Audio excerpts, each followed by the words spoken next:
Բարև բոլորին, այս տեսանյութում ես ձեզ ցույց կտամ, թե որքան հեշտ է SPA հավելվածով գործարք փակել եւ գրանցել քայլ առ քայլ։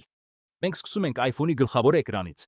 Ես ներքև եմ քաշում որոնման դաշտը, գրում եմ Frank եւ հավելվածը հայտնվում է։ Սեղմում եմ դրա վրա եւ Frank հավելվածը բացվում է։ Մուտք գործելուց հետո կարճ ցույց եմ տալիս հիմնական ինտերֆեյսը։ Այստեղից կան մի քանի տարբերակ Frank-ում գործարք ավելացնելու համար։ Առաջին տարբերակը անմիջապես գլխավոր վահանակից է, իսկ երկրորդը միջինում գտնվող կարգավորումների կոչակից։ Ես ցույց կտամ երկու տարբերակն էլ, ապա կշարունակեմ բացելով ավելացնել գործարք պատուհանը։ Այստեղից սկսվում է գործընթացը։ Նախ պետք է ընտրեմ գործարքը off-plan-ը, թե secondary։ Այս օրինակով ես ընտրում եմ off-plan տարբերակը։ Հաջորդը ընտրում եմ արդյոք գործարքը եկել է Frank Leeds-ից, եթե ես Leeds գնել եմ հարթակի միջոցով, թե այլ աղբյուրից։ Այս օրինակով ես ընտրում եմ այլ տարբերակը։ Հիմա մուտք եմ գործում հաճախորդի տվյալները։ Այսօր մեր օրինակային հաճախորդը կլինի Բենջամին Ֆրանկլինը։ Մուտք եմ գործում ազգությունը, հեռախոսահամարը եւ էլեկտրոնային հասցեն։ Հաջորդը ընտրում եմ հաճախորդը ռեզիդենտ է թե ոչ ռեզիդենտ։ Արբերությունն այստեղ հիմնականում պահանջվող նույնականացման փաստաթուղթն է։ Եթե հաճախորդը ոչ ռեզիդենտ է, ապա պահանջվում է միայն անձնագիր։ Եթե հաճախորդը ռեզիդենտ է, ապա պահանջվում է Emirates։ Այս օրինակով ես ընտրում եմ ռեզիդենտ տարբերակը։ Հիմա հավելվածը ինձ տանում է երկրորդ H, որը գույքի տերեկատվության բաժինն է։ Այստեղ ընտրում եմ քաղաքը, հետո շրջանը եւ հետո կառուցապատողին։ Այս մասը շատ կարեւոր է։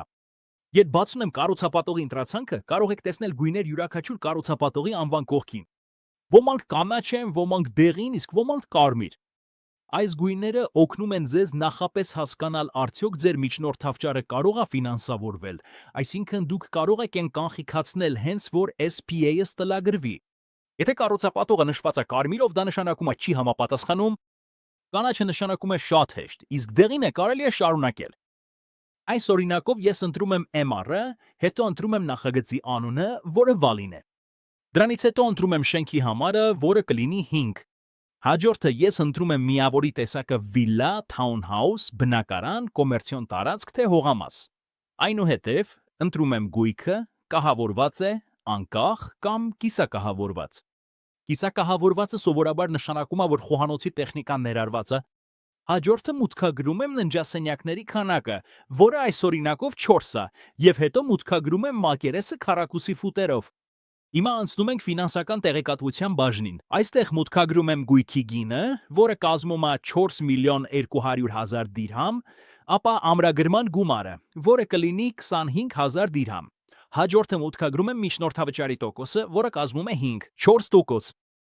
Այս պահին կարևոր է նշել նաև, որ ձեր վերջնական եկամուտը կախված է ձեր Frank անդամակցության մակարդակից։ Frank Lite անդամները ստանում են միջնորդավճարի 80%-ը, Frank Pro անդամները 85%-ը, Frank Partner անդամները 90%-ը, իսկ Frank Elite անդամները միջնորդավճարի ամբողջական 100%-ը։ Ինչպես տեսնում եք, երբ մուտքագրում եմ միջնորդավճարի տոկոսը, հավելվածը ավտոմատ կերպով հաշվարկում է միջնորդավճարի գումարը։ Հաջորդը ընտրում եմ ամրագրման օրը, որը այս օրինակով կլինի այսօր։ Դրանից հետո ես վերբեռնում եմ անհրաժեշտ ինքնության հաստատող փաստաթուղթը, որը տվյալ դեպքում կլինի Emirates ID-ն կամ անձնագիրը, կախված հաճախորդի կարգավիճակից։ Վերբեռնում եմ փաստաթուղթը, ստուգում տվյալները եւ անցնում հաջորդ քայլին։ Հիմա հասնում եմ վերանայման էջին, որտեղ կարող եմ տեսնել գործարքի բոլոր մանրամասները։ Հաստատում եմ ամեն ինչ։ Համաձայնվում եմ պայմաններին եւ ուղարկում։ Եվ վերջ։ Գործարքը արդեն ավելացված է։ Այս փուլում հավելվածը ցույց է տալիս միավորի ընդհանուր արժեքը, եւ հենց կողքին կարող եք տեսնել QR կոդ ստեղծելու տարբերակը։ Սա շատ կարևոր հնարավորություն է։ Երբ սեղմում եմ դրա վրա, ներքևում տեսնում եմ ստեղծել QR կոդ կոճակը։ Մինչեն ստեղծելը կա նաև ցուցադրել իմ անունը գործարքի վրա կոչվող տարբերակը։ Սա ամբողջությամբ ձեր ընտրությունն է։ Կարող եք միացնել կամ անջատել այն կախված ձեր կարգավիճակից։ Ֆրանկը ձեր անունը ցույց կտա որպես բրոքեր կամ ուղղորդող։ Հիմա սեղմում եմ ստեղծել QR կոդ եւ QR կոդը պատրաստ է։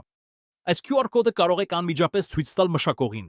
Երբ նրանք սկանավորեն այն, գործարքի բոլոր մանրամասները անմիջապես կհայտնվեն, այնպես որ այլևս հարկավոր չէ կրկին ձեռքով ներկայացնել տվյալները։ Ինչպես տեսնում եք, այն ներառում է գործարքի ամսաթիվը, գույքի մանրամասները եւ բոլոր այն տեղեկությունները, որոնք մշակողին անհրաժեշտ են ամրագրումը շարունակելու համար։ Նաեւ ներառված են թեժ գծի կոնտակտային տվյալները անհրաժեշտության դեպքում։ Հիմա վերադառնում եմ Friend հավելվա, այստեղ կարող եք նաև տեսնել դրամապանակը։ Գլխավոր կարգավորումների բաժնից կարող եք բացել գործարքներ բաժինը, որտեղ կարող եք տեսնել ձեր բոլոր գործարքները եւ հետեւել դրանց ընթացքին։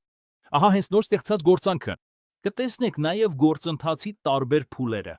Յուրաքանչյուր փուլում կարող է անհրաժեշտ լինել համապատասխան փաստաթուղթը վերբեռնել, օրինակ ամրագրման ձևը, կանխավճարի հաստատումը, իսկ ավելի ուշ SPA-ը։ Օրինակ, սեղմում եմ ամրագրման ձև, վերբեռնում եմ փաստաթուղթը, իսկ նշումների բաժնում պարզապես գրում եմ վերբեռնվող փաստաթղթի անունը, ամրագրման ձև եւ վերջ։ Ահա թե որքան հեշտ է գործարք ավելացնելը, QR կոդ ստեղծելը եւ ամբողջ գործընթացը Frank-ում կառավարելը։ Այժմ կարող եք շարունակել ուսումնասիրել եւ օգտվել Frank հարթակում առկա մյուս մոդուլներից։